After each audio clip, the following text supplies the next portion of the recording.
جی شیخ صاحب. السلام علیکم. وعلیکم السلام. وعلیکم السلام. حضرت یہ بنو قریظہ تو سنا تھا, یہ بانو قریظہ کیا ہے؟ یہ بات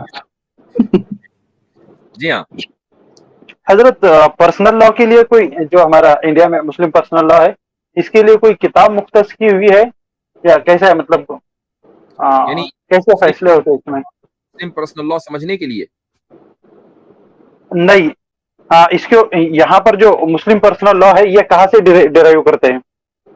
قرآن و سنت سے ڈرائیو کرتے ہیں. تو اس کے لیے کوئی کتاب مختص کی گئی ہے یا پھر وقت پر کیسے کرتے ہیں؟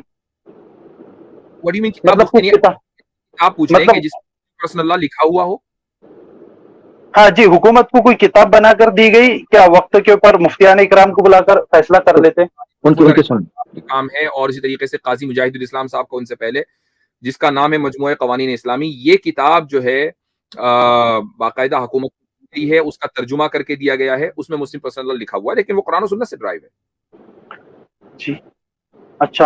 اور حضرت اس میں ایک یہ ہے کہ جو پوتا ہوتا ہے اس کو, اگر اس کا پوتا ہوتا ہے اس کو دادا کی جو یہ ہوتی ہے ملکیت ہوتی ہے, ہاں. اس میں وراثت نہیں ملتی, تو اس کی کیا وجہ ہے؟ ایک تو یہ کہ فقہی کوشچن ہے, لیکن میں پھر بھی اس کا جواب دے دیتا ہوں. اس کا جواب ہم نے پہلے بھی دیا ہے. یہ سوال جو ہے نا, یہ رہتا ہے لوڈڈ کوشچن, یعنی پہلے سے یہ تصور کر لیا جاتا ہے کہ پوتا جو ہے نا وہ تو کم عمر ہوگا, بالکل 2-4 سال کا ہوگا, اور جو یعنی جو اولاد ہوگی وہ سب کی سب کمانے والی کھاتی پیتی ہوگی. اب جو یتیم بچہ ہے اس کو تو محروم کر دیا, اور کھاتی پیتی اولاد کو جو لڑکے ہیں ان کو دے دیا. اس کا الٹا کیوں نہیں ہو سکتا؟ جی الٹا بھی ہو سکتا ہے حضرت, الٹا ہو سکتا ہے. تو سوال حضرت اس میں تو اس کا مطلب یہ ہوا کہ اسلام میں ایموشنز کی بنیاد پر فیصلہ نہیں کیا جائے گا, بلکہ رشتوں کی بنیاد پر فیصلہ کیا جائے گا. اب رہی یہ بات کہ اس پوتے کا کیا ہوگا, پوتا دادا کی وراثت سے محروم ہو گیا, اس پوتے کی کفالت ان ورثاء کی ہے کہ جن کو دادا کی وراثت ملی ہے. ان کی ذمہ داری ہے کہ اس پوتے کی کفالت کریں. اس پوتے کو اسلام نے ویسے ہی نہیں چھوڑ دیا.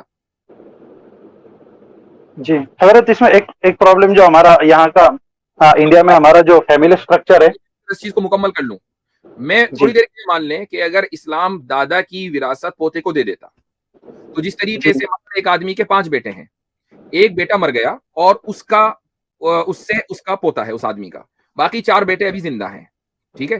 اب اس دادا نے اپنے دادا کی جو وراثت ہے وہ پوتے کو ملی اور بقیہ 4 بیٹوں کو ملی.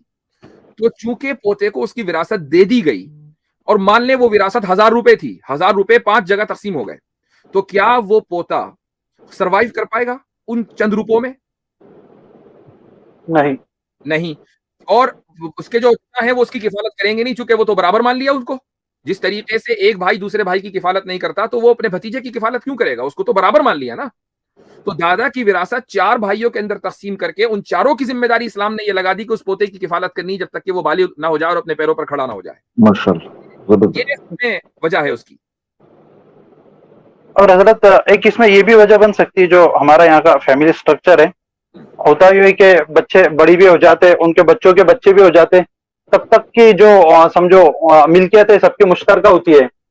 اور جو دادا ہے تو وہ جب جو باپ ہے سمجھو ایک عمر میں آ کر باپ کا انتقال ہو گیا, لیکن دادا نے اپنی جو ملکیت تھی وہ تقسیم نہیں کی تھی اپنی زندگی میں, تو وہ اس کی وجہ سے بھی یہ پرابلم ہو جاتا. مطلب یہ مناسب نہیں کہ اگر بچہ ہو جائے, اس کی شادی ہو جائے, اس کو جو دینا ہے بھائی یہ تیرا لے لے, اور تو تیرا فری ہو, تو تیرا کما کھا. ملکیت کو مرنے کے بعد ہی تقسیم ہوتی ہے, پہلے تو تقسیم ہوتی نہیں ہے. ہاں اگر دادا چاہے اپنی زندگی میں تقسیم کر دینا, وہ کر سکتا ہے, لیکن وراثت تو اس کے مرنے کے بعد ہی تقسیم ہوگی نا. وراثت ہوتی ہے مرنے کے بعد, اس سے پہلے تو وصیت ہوتی ہے. ترکہ بولے ہی اس کو چاہتا ہے. تو دوسرا یہ ہے کہ پوتے کے حوالے سے وصیت بھی کی جا سکتی ہے نا, وصیت کے بھی آپ کو اختیارات دیے گئے ہیں. پوتے کے بارے میں اگر اس کو خوف ہے کہ بھی میرے اس بیٹے کا کوئی یا پوتے کا کوئی جو ہے نا وہ خیال رکھنے والا نہیں ہے, تو اسلام میں اس کو وصیت یا ہدیے کی شکل کے اندر اختیارات دیے ہوئے ہیں. اب یہ حاجب ہو جاتا ہے حضرت, تو اس کو علم الفرائض کہتے ہیں, لا آف انہیریٹنس فقہ یا شرعی ٹرم کے اندر. تو اس کے اندر پورا بیان کیا گیا کہ اگر کوئی حاجب آ جاتا ہے, اگر کسی کے اندر کوئی لوگ کہہ رہے ہیں کہ میری آواز صاف نہیں آ رہی ہے, ایسا ہے کیا حضرت؟ جی حضرت, میں یہ چیز نوٹ کر رہا ہوں کہ جب کوئی آپ کی آواز میں دوسرا بولتا ہے آپ کی آواز دب جاتی ہے. اس کو میں اپنی طرف سے سیٹ کرنے کی کوشش بھی کر رہا ہوں, مگر میرے خیال سے یہ اب آپ کے سسٹم کے اندر ہے, اسٹریم یارڈ کے اندر کا نہیں ہے ایشو. آپ ذرا بولیے گا. جی نہیں, ہیلو. ہاں نہیں, یعنی دب جاتی ہے. اگر میں بولوں گا ایک ساتھ بولیں گے तो दब जाएगी. अच्छा ठीक है, मैं इसीलिए अपने फोन था, आज फोन से नहीं आया तो इसलिए आवाज ऐसी हो रही है. खैर इसकी हो जाएगी हजरत सेटिंग अगर आपके सिस्टम से तो हो जाएगी. ठीक है शेख भाई. इसकी जी जी. और हजरत एक ही बात बाकी रहेगी इसमें हमारा जो एक मिनट जरा जी हजरत. सेटिंग करें, कहाँ जाना है हजरत? यहाँ से सेटिंग नहीं, मैं बता स्ट्रीम यार्ड से नहीं बता पाऊंगा. वो आपकी कंट्रोल पैनल से साउंड वाली जगह पर आप जाएंगे तो आपको माइक की सेटिंग से मिलेगा. अच्छा तो वो तो असल में मेरे पास मैक की बताएं सेटिंग तो फिर पता चले. तो वो मैं बाद में आपको बता दूंगा प्रोग्राम के बाद. ठीक है जी भाई. हमारा जो इस्लामिक फिक है ये प्राइवेट इंटरप्राइजेस है, मतलब इसमें हुकूमत दखल अंदाजी नहीं करती. अगर इस्लामी हुकूमत भी रही तो जो फुकाहा इकराम जो मसले बताएंगे उसी के ऊपर वो हुकूमत को भी फॉलो करना पड़ेगा. ये सही है? ये जो आपने लफ्ज बोला प्राइवेट इंटरप्राइज, ये कहाँ से निकाला आपने?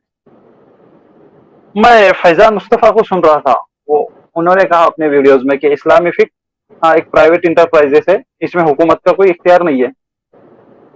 देखें दो चीजें हैं, एक है फिक्ही राय देना और दूसरा है उस राय को इम्प्लीमेंट करना.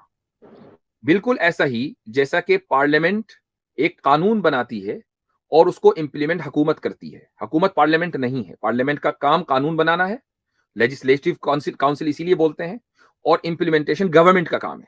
बिल्कुल ऐसे ही इस्लाम में भी खलीफा का या अमीरुल मोमिनीन का काम इस्लामी हुक्म को इम्प्लीमेंट करना है और इज्तिहाद करके कोई मसला बता देना यह फुकहा का काम है. तो इसमें मतलब इसको प्राइवेट इंटरप्राइज नहीं कहा जाएगा. क्या आप पार्लियामेंट को प्राइवेट इंटरप्राइज कहेंगे? नहीं. तो फैजान मुस्तफा साहब ने अगर ये बात कही है, और मैंने शुरू में आज की वीडियो में ये बात कही थी कि मैं उनकी वीडियो पर कुछ तफसीरा करना चाहता हूं, तो लेकिन मैंने अभी उनकी वीडियो पूरी नहीं देखी, तो ये बात जो आपने मुझे बताई है मैंने अभी तक नहीं देखी है, लेकिन बहरहाल ये बात उन्होंने गलत कही है अगर ऐसा कहा है तो. जी. अच्छा शायद मेरे ख्याल से गलतफहमी शायद इस वजह से हो जाती है, उलमा के काम को अमर बिल मारूफ व नही अनिल मुनकर के साथ खास कर लिया जाता है, सियासियात से मुनक़ता कर दिया जाता है. लिहाजा वो ये समझते हैं कि चूंकि अमर बिल मारूफ व नही अनिल मुनकर बड़ा निजी, इनफरादी और बड़ा समाजी सतह का काम है, लिहाजा इसका कोई कानून साजी के साथ या निफाज करने वाले यानी अदारा तनफीज जो होते हैं उनके साथ कोई ताल्लुक नहीं, तो लिहाजा ये प्राइवेट एंटरप्राइज है. हालांकि उलमा का ताल्लुक जिस तरह लेजिस्लेटिव बॉडी है, यानी मॉडर्न टर्मिनोलॉजी में समझे तो ये लेजिस्लेशन का काम करते हैं. उलमा जो हैं अपनी आरा से कुरान और सुन्ना की, जिस तरह मिसाल के तौर पर मुझे इंडिया का नहीं पता, यकीन होगा क्योंकि उसी तरीकाकार पर चल रहे हैं जो ब्रिटिश ने यहाँ पर सिस्टम डाला था. तो जुडिशरी जो होती है वो कॉन्स्टिट्यूशन को या एक्ट्स की इंटरप्रिटेशन के लिए होती है.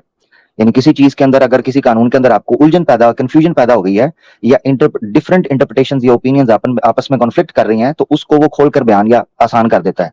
तो उलमा का काम इससे मिलता जुलता भी है, यानी लेजिस्लेशन भी है और इंटरप्रिटेशन भी है चीजों की मुत्तफिका तौर पर. तो ये प्राइवेट एंटरप्राइज तो समझ नहीं आता, इल्ला ये कि आप ये कहना शुरू कर दें कि रियासत को शायद नीम सेकुलर बनाने की बात करें.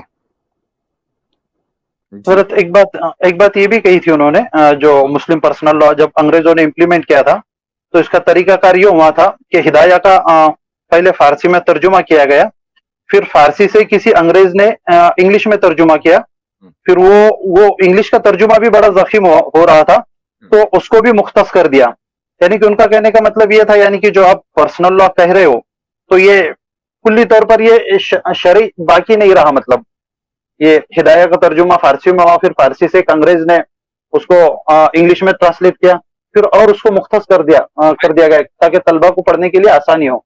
ठीक है, मैं जब तक कि उनकी बात ना सुन लूं उस पर तफसीरा करना मेरे लिए मुश्किल है, और मेरा उनसे जाती ताल्लुक है और बड़ी काबिल एहतराम शख्सियत है, इल्मी आदमी है, लेकिन तकीद करना भी बहरहाल हमारा, अगर उन्होंने कोई ऐसी बात कही है तो जैसे मैंने आपका, अगर उन्होंने ये बात कही तो गलत कही है.